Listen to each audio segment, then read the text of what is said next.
Teen Ailey Readers. Little Lord Fauntleroy by Frances Hodgson Burnett. Retold by Silvana Sardi. Copyright Ailey 2016.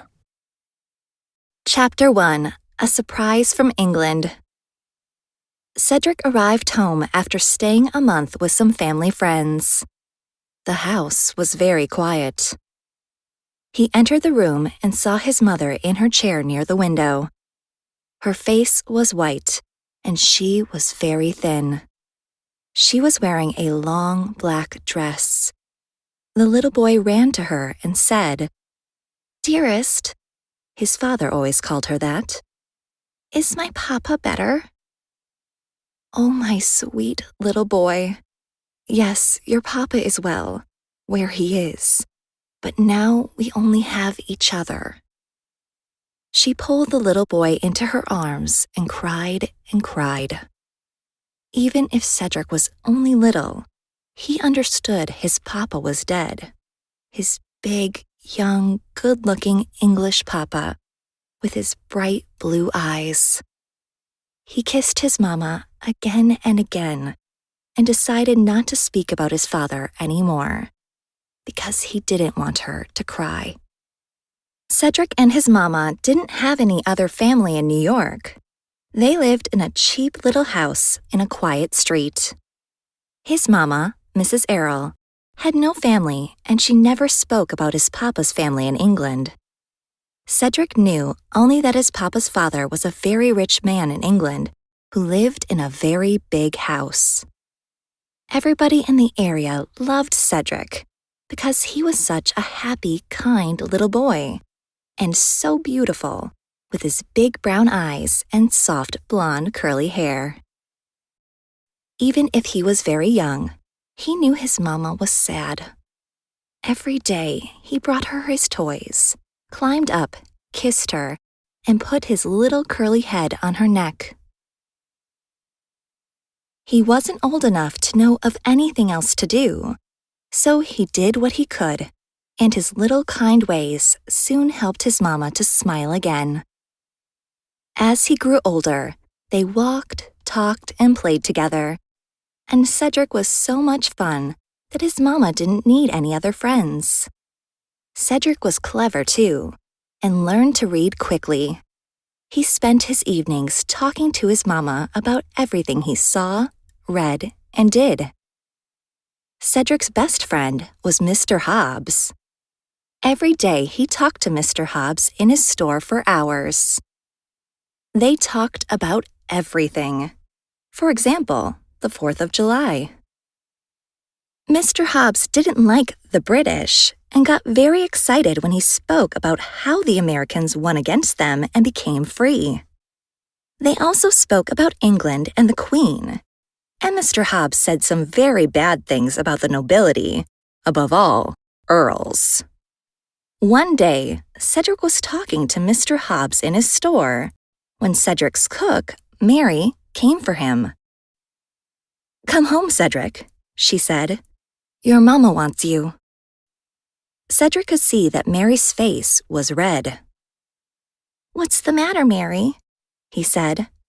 "Is it the hot weather?" "No," said Mary, "but strange things are happening to us."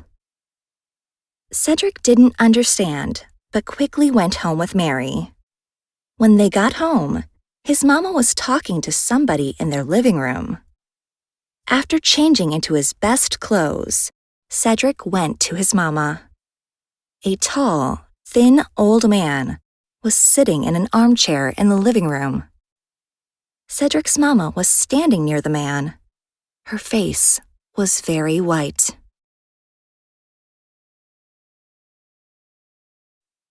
"Oh, Ceddy," she said, running to her son. The tall man stood up and looked at Cedric. "And so," he said at last, slowly, "and so this is little Lord Fauntleroy." Cedric didn't understand, but he smiled at this strange man anyway. Then his mama explained everything to him. She had to tell him the whole story 2 or 3 times before he began to understand. After all, he was only 7 years old, and it was certainly the strangest story ever. His grandpapa was an earl, the Earl of Dorincourt. Mr. Hobbs won't be pleased about that, thought Cedric. But there was more.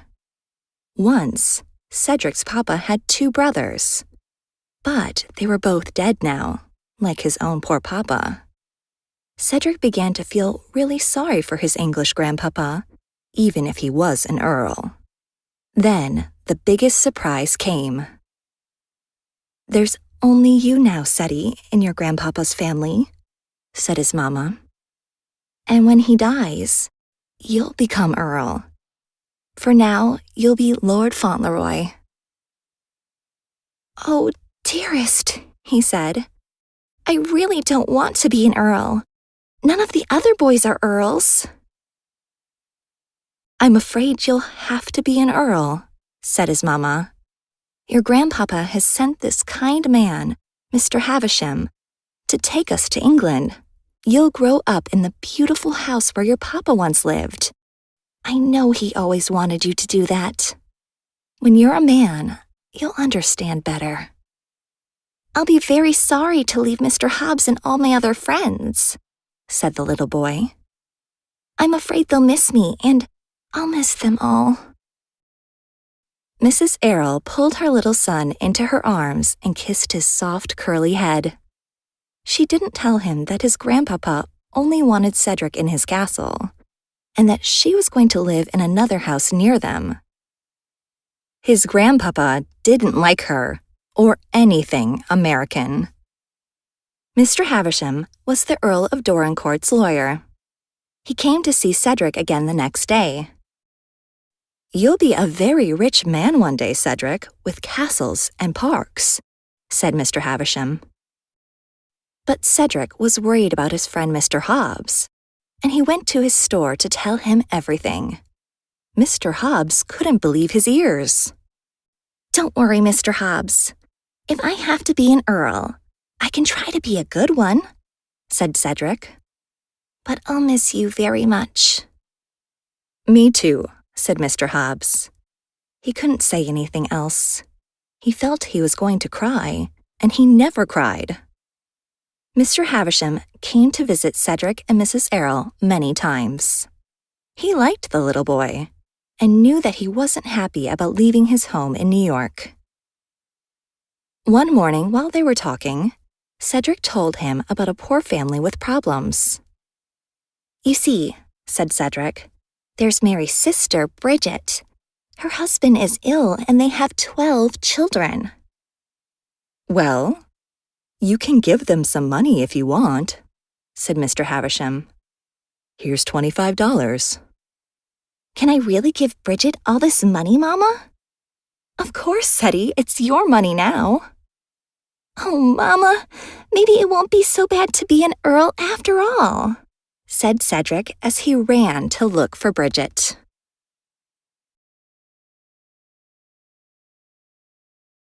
Chapter 2.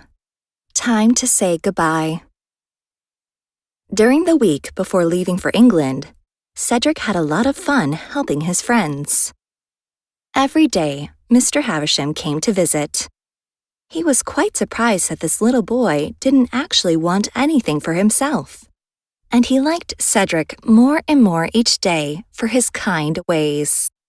One morning, Cedric said, "Mr. Havisham, I have to tell you something. I don't know what an earl is." "Really?" said Mr. Havisham, trying not to smile. "No," answered Cedric. "And I think when a boy is going to be an earl, he needs to know." "Well, a person usually becomes an earl because he has done something important for a king or queen, or for his country," explained Mr. Havisham. "Oh," said Cedric, "that's like the president. When a man is very good and knows a lot, he becomes president." "It's a bit different from being a president," said Mr. Havisham. "An earl is a very important person and comes from a very old family." "Ah," said Cedric. "That's like the apple woman near the park. She's 100, but she's out there in the sun and rain every day. I'm sorry for her. She's always ill, but has to work because she's poor and has nobody to help her. I'd like to buy her a little shop where she can sell her apples and be warm in winter. Do I have enough money for that?" he asked, his little face a bit worried. "Of course," said Mr. Havisham. "Let's go and look for this shop, then." You can imagine how surprised the apple woman was when Cedric told her the next day. She couldn't believe it. All Cedric said was, "I'm going to be an earl one day, so I can help you. You were kind to me when I fell and hurt my leg. You gave me an apple. I've never forgotten that." They left the old woman standing at the door of her new shop. She couldn't speak. She could only smile and cry at the same time. "Why was she crying?"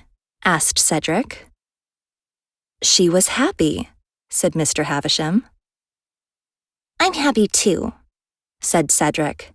"And it's all thanks to my wonderful grandpapa."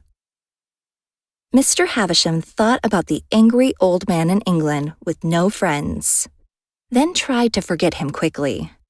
He was having too much fun with Cedric. "Well, what's next?" asked the lawyer. "Well, actually, I didn't want to ask again, but there's Dick.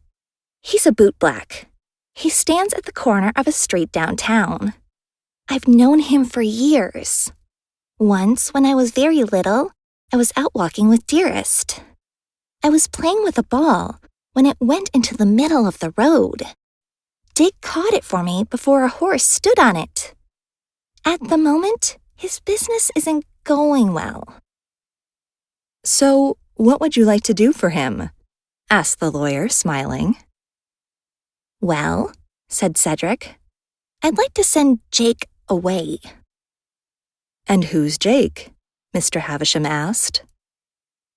"He's Dick's partner, but he's the worst partner in the world. People like Dick, but they don't like Jake, so he's bad for business. Dick needs a business of his own, to be his own boss," explained Cedric.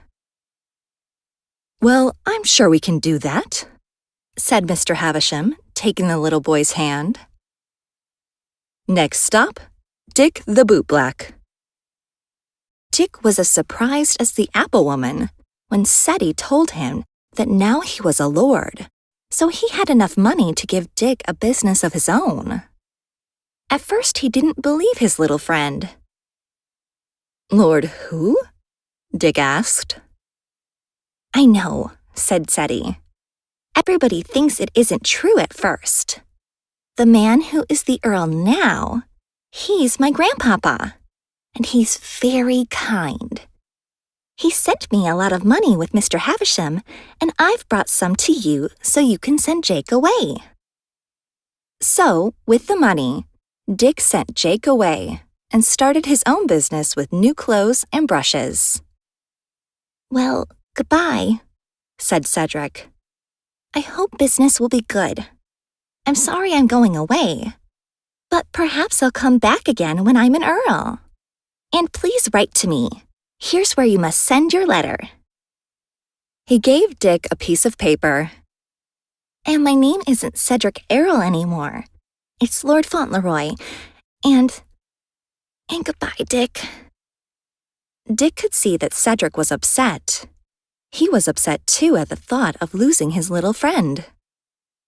"Goodbye, my little friend," said Dick, "and thank you for everything." During these last few days in New York, Cedric spent as much time as possible with his old friend Mr. Hobbs in his store. On the last day, Cedric gave Mr. Hobbs a gold watch and chain. Mr. Hobbs almost cried this time. "There's something written on the back," said Cedric. "From his oldest friend, Lord Fauntleroy, to Mr. Hobbs. When this you see, remember me.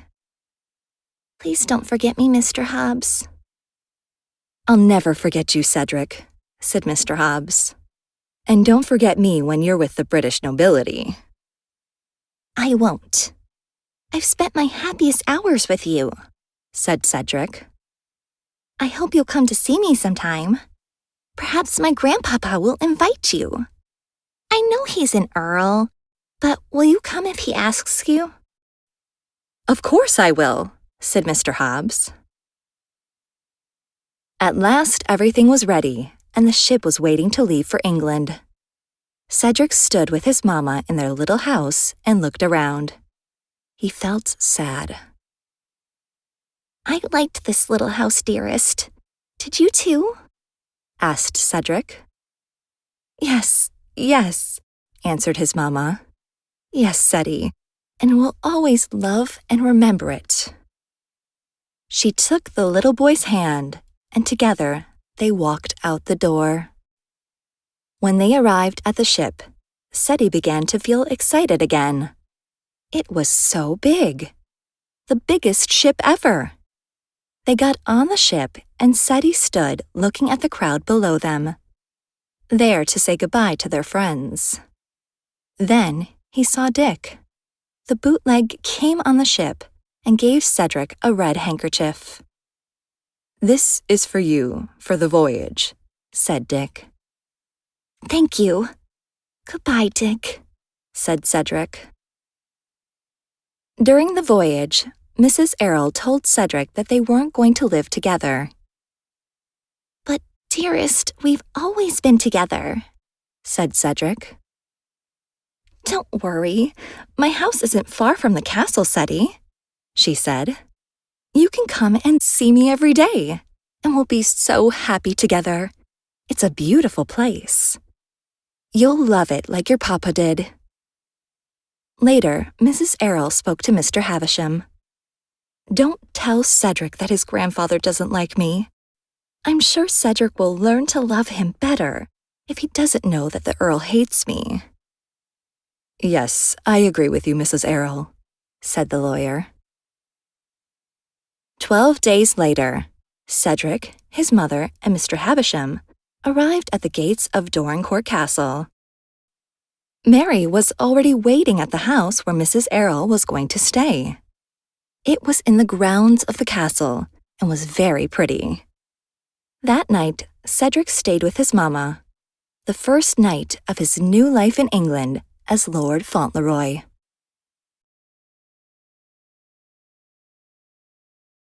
Chapter 3. Dorincourt Castle. While Cedric spent his last evening with his mother, Mr. Havisham went to the castle to see the Earl.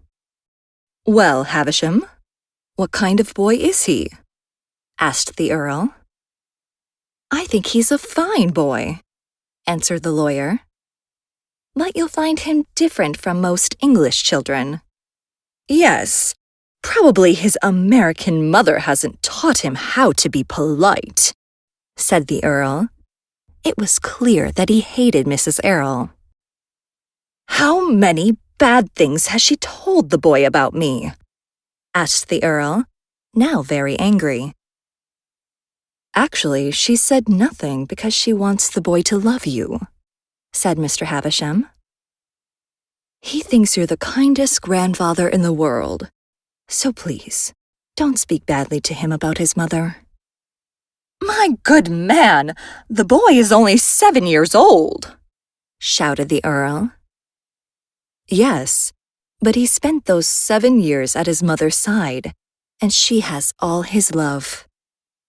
The next day, Mr. Havisham took Lord Fauntleroy up to the castle. Cedric found everything amazing, so big and beautiful. At the castle, a tall man took the little boy to the library, where his grandfather was waiting for him. Cedric entered the room. It was big and dark. But he wasn't afraid. He saw a man sitting in an armchair beside the fire. There was a big dog, too. It stood up and came towards Cedric. "Dougal, come here," said the man to the dog. "It's all right. I'm not afraid of dogs," said Cedric as he came towards the old man. "Are you the Earl?" asked Cedric. "I'm your grandson, you know, that Mr. Havisham brought from New York. I'm Lord Fauntleroy." He held out his hand because he thought it was the polite thing to do. "I hope you're very well." The Earl looked at his strong, beautiful grandson. He was pleased to see that the child wasn't afraid of him or his dog. "Are you glad to see me?" asked the Earl. "Yes," answered Lord Fauntleroy. "Very. You've been so kind to me. I've been able to help Bridget and the Apple Woman and Dick." "Bridget?" shouted the Earl. "Dick? The Apple Woman?" "Yes," explained Cedric. "I helped them with your money." "Oh," was all the Earl could say. Cedric then explained all about his friends. While he was talking, Dougal the big dog came and sat beside him. The Earl watched and listened. He was very surprised by Cedric. He thought it was almost too good to be true that this boy, the child of the woman he hated so much, was so beautiful and brave. Most people were afraid of the Earl. Instead, this little boy was chatting to him like a friend. Then it was time for dinner. The Earl didn't usually eat much and always shouted angrily at the cook. But that evening, he ate well. After dinner, they went back to the library. "Your house is very beautiful," said the boy. "But I was thinking, isn't it too big just for you? Don't you feel lonely sometimes?" "Don't you think we'll be friends?" asked the Earl. "And then I won't be lonely anymore?" "Yes," answered Cedric. "I think we will. Mr. Hobbs and I were great friends, but Dearest is my closest friend." "Who's Dearest?" asked the Earl. "She's my mother," said Lord Fauntleroy. "You see, I've never been away from my own home before. It feels strange, but Dearest isn't very far away from me. She told me to remember that. And I'm 7, and I can look at the picture she gave me." He went to the Earl and showed him the picture. The Earl was surprised to see the pretty young face of the woman in the picture, but he said nothing. Cedric was tired now. He lay down on the carpet and closed his eyes. In the morning, Lord Fauntleroy woke up in a big bed in a very big room. A kind woman called Dawson gave him his breakfast. Then she took him to another room, with shelves full of books and tables full of toys. Cedric couldn't believe how lucky he was, and played there all morning. Dawson looked at the little boy and remembered the Earl's words. "Give him everything he wants, and he'll forget his mother quickly enough." But she said nothing. At midday, the Earl sent for his grandson. "Thank you so much for all those things," said Fauntleroy. "There's a fantastic game that's like baseball. Would you like to see it?" "Go and get it," said the Earl. The boy ran to get the game and explained to the Earl how to play. Then the door opened and an old man entered the room. The Earl looked up. "Ah," he said. "Mordaunt, this is the new Lord Fauntleroy. Fauntleroy, this is Mr. Mordaunt. He's head of the church in this area, I'm very glad to meet you, said Fauntleroy. Mr. Mordaunt looked at the sweet child and liked him immediately. Take a chair, Mordaunt, said the Earl. Well, what's the problem this time? It's Higgins of Edge Farm, said Mordaunt. He's ill and can't pay the rent. He says that if you give him time, he'll pay soon. If you take the farm from him, he and his family will have nothing to eat, said Mordaunt. I'd like to help him, said Fauntleroy. But I'm just a little boy. Can you do it for me? He asked the Earl. Well, get some paper and write a letter to Mr. Newick, said the Earl. He's the man who looks after my farms. Tell him Higgins can stay. He can pay when he's ready. Fauntleroy sat down and began to write slowly. At last, the letter was ready, and Mr. Mordaunt went away very happy and very surprised. The Earl wasn't usually so pleasant. The boy was good for him. May I go to Dearest now?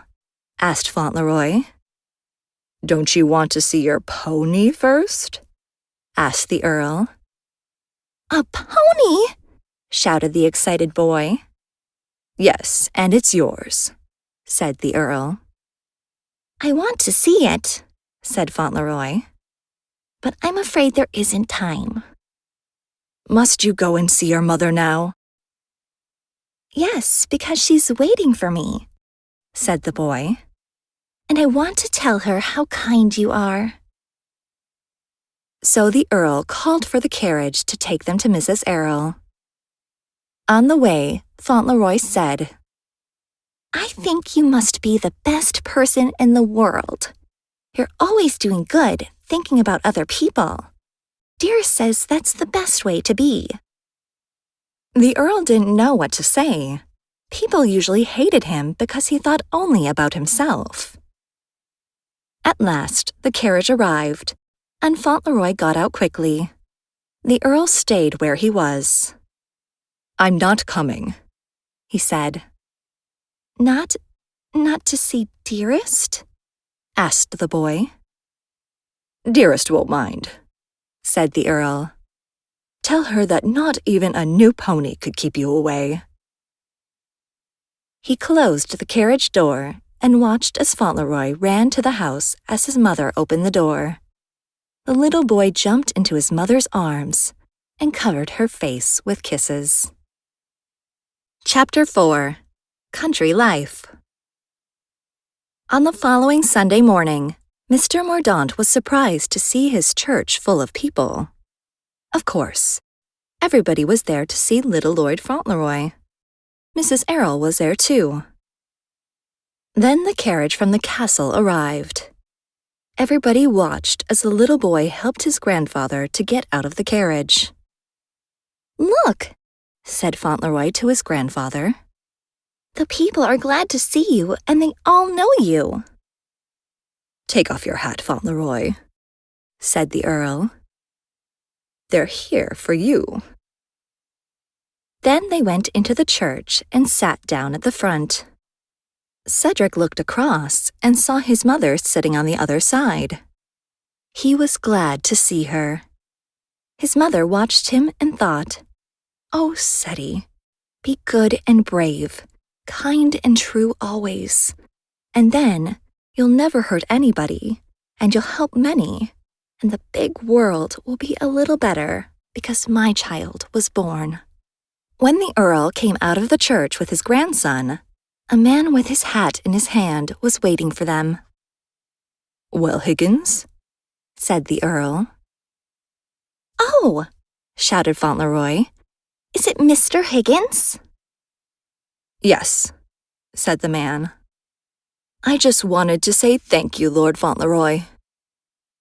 Oh, said Fauntleroy. I only wrote the letter. It was my grandfather who did it. But you know how he's always good to everybody. Well, yes, said Higgins, surprised. "You see, Higgins," said the Earl, "Lord Fauntleroy understands me, not like you people. Get into the carriage, Fauntleroy." The carriage drove away while everybody stood with their mouths open in surprise. Lord Dorincourt smiled all the way home. He smiled a lot these days. Before his grandson came, he never smiled. But now everything was different, and he enjoyed being with the little boy. The Earl wasn't interested in Higgins, but he was pleased that his grandson was now popular with the local people. Lord Fauntleroy quickly learned to ride his pony, and the Earl was very pleased about this. Wilkins, who looked after the Earl's horses, often went riding with the boy. Fauntleroy always shouted "hello" to everybody he saw. One day, while they were out riding, they passed the village school. They saw a little boy with a sore leg. Fauntleroy immediately got off his pony and told the boy to get on it. "He can have my horse, Lord Fauntleroy," said Wilkins. "No, Wilkins, thank you," said Fauntleroy. "But your horse is too big. I'll walk, it's all right." Everybody in the village thought it was amazing when they saw little Lord Fauntleroy walking beside the village boy on the pony. When the Earl heard the story, he wasn't angry, but laughed and asked Fauntleroy to tell him about it again and again. Cedric and his grandfather became closer every day, and Cedric really thought his grandpapa was the kindest man in the world. There was only one thing that the little boy didn't understand. Why did his mother and grandfather never meet? It was true that his grandfather always sent fruit and flowers to Mrs. Errol, but he never came to see her with Cedric. The Earl even gave his mama a carriage. When Cedric arrived with a carriage, he was so excited that Mrs. Errol couldn't say she didn't want anything from the man who hated her so much. One day, Cedric decided to write to his friend, Mr. Hobbs. In the letter, he talked about how he loved his kind grandfather and how beautiful Dorincourt was. The only thing that he still wanted was to live with Dearest in the castle. Before sending the letter, he showed it to his grandfather. "Do you miss your mother very much?" asked the Earl after reading the letter. "Yes," said Fauntleroy. "I miss her all the time. Don't you miss her?" "I don't know her," said the Earl. "I know that," said Fauntleroy. "And that's what I don't understand. But Dearest told me not to ask you any questions, and I won't. And when I miss her very much, I go and look out of my window. There's an open place in the trees, and I can see the light in her house." The Earl said nothing, but just looked at the little boy for a long time. One fine morning, Fauntleroy was ready to go riding with Wilkins when he saw his grandfather. "Can't you come with me?" Fauntleroy asked his grandfather. "I hate leaving you all alone." "Good idea, Fauntleroy," said the Earl. So, Wilkins got the Earl's big gray horse ready for him, and the local people soon saw them out riding together every day. While they were riding, Fauntleroy told the Earl about his life in America, but most of all about Dearest's new life now. "Everybody always says hello to Dearest, and some of the children go to her house, and she teaches them to do lots of things," Fauntleroy told the Earl. "She says she feels so rich now, and that she wants to help the poor." The Earl was pleased to hear that the mother of his grandson was popular with the local people. But he was also sad that the boy still loved his mother more than him. One morning, while the Earl was out riding with his grandson, he stopped on a hill and said, "Look, Fauntleroy, someday all these houses and countryside will belong to you." To me? Said Fauntleroy, surprised. Yes, when I'm dead, said his grandfather. Then I don't want them, said Fauntleroy. I want you to live always. That's kind, answered the Earl. But one day you'll be the Earl of Dorincourt. The little boy said nothing for a long time. What are you thinking of? Asked the Earl. I'm thinking that I'm such a little boy, said Fauntleroy. And I'm thinking about what Dearest said to me. What was it? Asked the Earl. She said that perhaps it wasn't easy to be very rich, that you can sometimes forget that other people aren't as lucky as you, and you must look after all the people that live and work in your fields. It must be difficult for you to know everybody and help them. How do you do it? The Earl only knew when the people didn't pay their rent, but he didn't tell the boy that. Newick tells me, he said quickly. A week later, after visiting his mother, Fauntleroy came to his grandfather and asked, Does Newick know all about the people? Why, is there a problem? Asked the Earl. Dearest has just told me about a place called Earl's Court. The houses are old, and the people are very poor and often ill. Can you help them? The Earl looked away.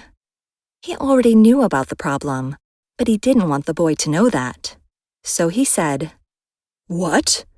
Let's go for a walk and we can decide what to do. He took the little boy's hand, and as they walked in the garden, they talked about their plans for Earl's Court. Chapter 5. Strange News. Mr. Mordaunt often told Mrs. Errol about the problems of the poor people in the village. "Don't worry, Mr. Mordaunt," said Mrs. Errol each time. "I'll tell Cedric to tell his grandfather.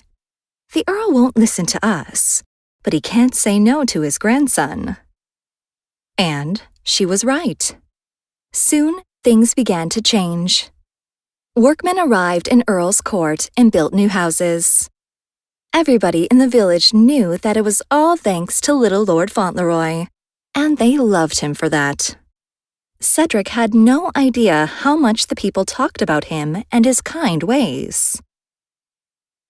He lived his simple, happy child life, playing in the park, lying under the trees on the grass, or on the carpet in the library, reading wonderful books and talking to the Earl about them, and then telling the stories again to his mother, writing long letters to Mr. Hobbs and Dick, and feeling excited when he got their answers.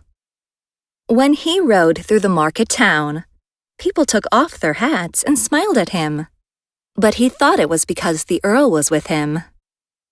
"They all love you so much," he once said to the Earl with a big smile. Day after day, the old Earl loved his grandson more and more, but he told nobody. Fauntleroy knew, however, because his grandfather always liked him to be near his chair if they were in the library, opposite him at the table, or beside him when he rode or drove, or took his evening walk in the garden. One evening, the Earl said to Fauntleroy, "Is there anything you want? Anything I haven't given you?" "Only one thing," answered the little boy. "What is that?" asked the Earl. "It's Dearest," said the boy. "But you see her almost every day," said the Earl. "Is that not enough?" "Before, I saw her all the time," said the boy. "She always kissed me when I went to sleep at night, and in the morning she was always there, and we could tell each other things without waiting." "Do you never forget about your mother?" asked the Earl. "No," answered Fauntleroy. "Never. And she never forgets about me. It's like with you and me. I'd like to be with both of you." The Earl looked at the little boy. He didn't know what to say, and he felt a little sad. A week later, the Earl decided to have a party so that the nobility could meet his grandson. The Earl's sister, Lady Lorridaile, came too. When she met Fauntleroy, she said, "I'm your Aunt Constantine, and I loved your poor papa, and you're very like him." "I'm glad when people say I'm like him," said Fauntleroy, "because I think everybody liked him, just like Dearest." Later, Lady Lorridaile spoke to the Earl alone. "He's a beautiful little boy, and I've heard so much about his kind ways. Everybody loves him." "Yes," answered the Earl. "He's a fine boy, and we're great friends. He thinks I'm wonderful, and I must say I'm very fond of him." "What does his mother think of you?" she asked. "I've not asked her," said the Earl angrily. "Well," said Lady Lorridaile, "I'm going to visit Mrs. Errol. I think it's terrible that the boy doesn't live with his mother. All the people in the village love her." "They love the boy," said the Earl. "As for Mrs. Errol, you'll see she's a pretty little woman, and you can go and see her if you like. But I'm not coming with you." "You're making a big mistake, my dear brother. The boy should be with his mother," she said, walking out of the room. Everybody at the party loved Lord Fauntleroy. They smiled when, several times, the little boy went and stood near his grandfather's chair. It was clear to everybody that they were very fond of each other. Mr. Havisham arrived very late for the party. He looked very worried. After the party, he spoke to the Earl. "I have some terrible news," he said. "Is it about the boy, Havisham? I saw you looking at him all night," said the Earl. "Lord Dorincourt," said Mr. Havisham. "My news is about Lord Fauntleroy. And if it's true, the boy isn't Lord Fauntleroy, but only Cedric Earl. The real Lord Fauntleroy is the son of your eldest son, Bevis, and is at the moment in a hotel with his mother." "What do you mean?" shouted the Earl angrily. "A woman came to see me this morning," said the lawyer. "She said she got married to your son Bevis 6 years ago in London. After a year, he left her. She has a son who is 5 years old. She's an American, but not polite and sweet like Mrs. Errol. She says her son is the next Earl of Dorincourt. And of course she's right, if the boy is Bevis's son, because Bevis was older than Cedric's father. She's only interested in money, a very unpleasant woman." "Bevis never did anything right," said the Earl. "He was always a problem, and now he's still a problem, even if he's dead," he shouted angrily. "But I'll not believe it yet. We must find a way to stop this woman, Havisham." It wasn't going to be easy, but Mr. Havisham said nothing. The Earl was already too upset to talk any more that night. Back in New York, Mr. Hobbs missed his little friend Cedric very much. He often looked at his gold watch and remembered all the happy hours spent with the boy. He and Dick were now good friends, and Dick often came to Mr. Hobbs' store after work for a chat. When Cedric's letters arrived, they had great fun reading them. One evening, Dick told Mr. Hobbs about his family. His mother and father were both dead, but he had an elder brother, Ben.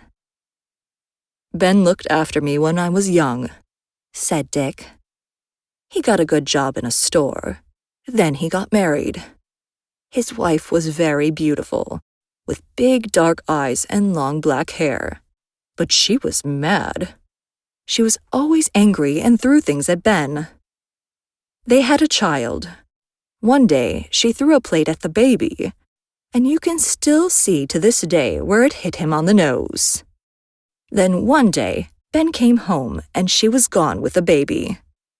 He hasn't seen them since. "Oh dear," said Mr. Hobbs. "But look, here's a letter from Cedric. Let's read it together." They were more than surprised when they read the latest news. Cedric told them about Bevis's wife, and how her son was Lord Fauntleroy and not him. "So that's it then," said Dick. "Our little friend is Cedric Errol, and not Lord Fauntleroy after all." "I don't believe it," said Mr. Hobbs. "I'm sure there's something not right here.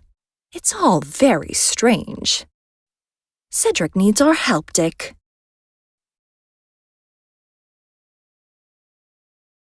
Chapter 6. The Real Lord Fauntleroy. A few days after the dinner at the castle, the story of Lord Fauntleroy was in all the English newspapers. All the local people were sorry at the thought of losing little Lord Fauntleroy. The Earl of Dorincourt was trying to do everything he could to protect Cedric. One morning he told Cedric the whole story. "I feel very strange inside," said Cedric at the end of the story. "Very strange." The Earl looked at the boy. He felt strange too, and upset. Cedric was usually such a happy child. "Will they take Dearest's house from her and her carriage?" he asked. "No," said the Earl. "Don't worry, they won't." "Ah," said Cedric. "I'm so glad." Then he looked up at his grandfather and said, "That other boy, will he have to be your boy now as I was?" "No," shouted the Earl. "Never." "No, won't he?" said Cedric. "Will I be your boy, even if I'm not going to be an Earl?"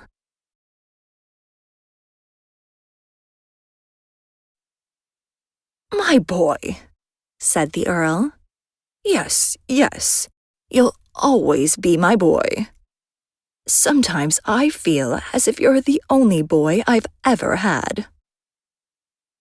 Cedric was so pleased, his face became red. He looked straight into the Earl's eyes and said, "Well, then, I don't mind about the Earl part at all. You see, I felt strange before because I thought this new boy was going to be your boy." The Earl pulled the boy into his arms and said, "Your place is here at Dorincourt with me." A few days later, the Earl went with Havisham to meet Bevis's wife. She wasn't sweet and polite like Mrs. Earl. There was nothing pleasant about this woman. After listening to her, the Earl said, "You say you're my eldest son's wife.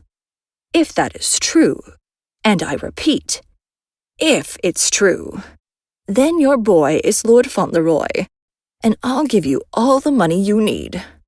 But I never want to see you or the child at Dorincourt while I'm still alive. The place will unfortunately have enough of you after I'm dead." Not many days after that, Mrs. Earl had a surprise visitor. It was the Earl. "Mrs. Earl," he said, "I'm the Earl of Dorincourt. Do you know why I've come here?" "Mr. Havisham has told me the news," she said. "Well," said the Earl, "don't worry. I'll protect the boy as much as I can. That woman is terrible." "Cedric must have nothing that is not his by law," said Mrs. Earl. Perhaps this woman isn't so terrible, but just wants to protect her son. And if she's your eldest son's wife, her son is Lord Fauntleroy, and mine is not." "I suppose," said the Earl, "that you don't care if Cedric is Earl of Dorincourt or not." "It's a wonderful thing to be the Earl of Dorincourt," she said. "But the most important thing is that Cedric is like his father, brave and true always." "Not like his grandfather, eh?" said the Earl. "I don't know you," answered Mrs. Earl, "but I know that Cedric loves you." "Yes, he's fond of me," he said, "and I'm fond of him. He's given me something to live for, and now I'm miserable. Miserable." Mrs. Earl could see he was almost crying, and she felt sorry for the old man. "Come, sit down," she said. "You've been so worried that you're tired. You need to be strong." Her kind words helped him, and he began to feel less miserable. Before leaving, he said, "Can I come here again and talk to you?" "As often as you want," she answered. Of course, the story of Lord Fauntleroy was also in the American newspapers. Mr. Hobbs and Dick read everything they could about it. One of Dick's customers was a young lawyer called Mr. Harrison. Every morning, Dick cleaned his shoes, and the man brought Dick a newspaper. This particular morning, the newspaper was full of pictures about the Dorincourt story. Dick looked at the first page and shouted, "Hey! I know that woman!" "What are you talking about, Dick?" said Mr. Harrison. "That's the woman who says her son is the real Earl of Dorincourt." "Never mind," said Dick. "I'll explain later."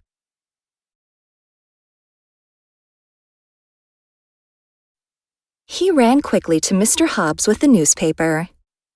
"Mr. Hobbs," shouted Dick, "look at this. That woman isn't the wife of the Earl's son. That's Mina. Mina, Ben's wife. The mad one who threw a plate at their boy. But that boy's no Earl. He's Ben's son. In the paper, it even says the boy has a scar on his nose. That was that plate." "What?" said Mr. Hobbs. "Now what do we do?" "Let's go to my customer, Mr. Harrison," said Dick. "He's a lawyer. He'll know what to do." After hearing the whole story, the lawyer said, "Well, it's certainly an interesting story. First, I'll write to Dick's brother and the Earl of Dorincourt. Then we'll see."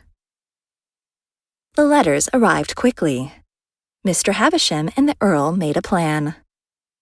"We'll say nothing for the moment," said Havisham. "Then she'll think that everything is going well, until the surprise." Mina certainly got a surprise when one morning 3 people came to her hotel near Dorincourt Castle: the Earl of Dorincourt, Dick, and Ben. "Hello, Mina," said Dick. "Do you know her?" Mr. Havisham asked Ben.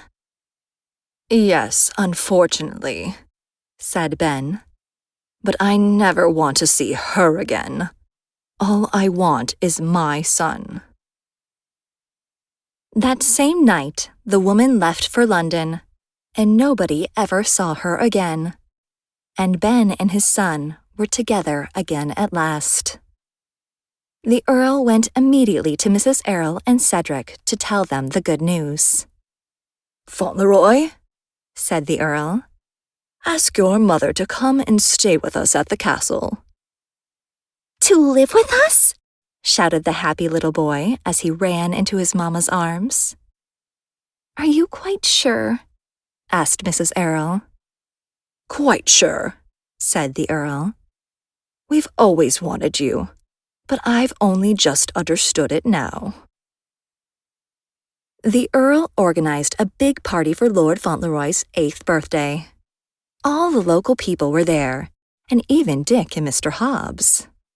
Everybody was glad that their little Lord Fauntleroy was still with them, and that he now had his mother near him. They even liked the old Earl better too. As lunch was finishing, the Earl said, "Fauntleroy, you must thank all these people." Fauntleroy was standing between him and his mother. He looked at both of them and then said, Thank you so much. And I hope you'll enjoy my birthday, because I've enjoyed it so much, and I'm very glad I'm going to be an Earl. I didn't think at first that I was going to like it, but now I do. And I love this place so, and I think it's beautiful. And when I'm an Earl, I'm going to try and be as good as my grandfather. "Hooray for Lord Fauntleroy!" they all shouted. Little Lord Fauntleroy felt he was the luckiest boy in the world. He looked at the Earl, then at his mother, and felt safe in their love and the love of all the people around him.